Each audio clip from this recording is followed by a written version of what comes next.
Hello YouTube. So today, making a slightly different video of the fire alarm system than I usually have in the past. Here at the house, finally gotten around to hooking up setting up the sprinkler system.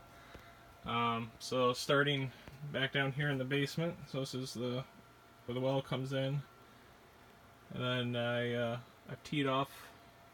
Well, I put a backflow or a check switch in there, and then I've teed off up top, put in it's a flow switch. I got to find the cover and the little piece that goes on the end inside the pipe, and then I'll straighten that out and hook it in. I've got a pressure gauge shut off that goes up and over, and I got this sprinkler here in back here in the utility room. Yeah, this one's, I'm using 1-inch pipe, and that's a 3/4 inch sprinkler head.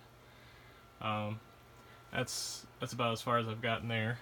And I'm be working my way out and hooking in these sprinklers here. These are in the computer room here. These are 1/2 inch threaded ones, I believe. I think they're Vikings, but I don't.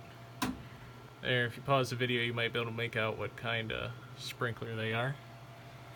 So I got those, and then in the rest of the basement we'll be getting these kind. So kind of these ones here will go in the office, but so yeah, a little bit more plumbing to do. Thanks for watching.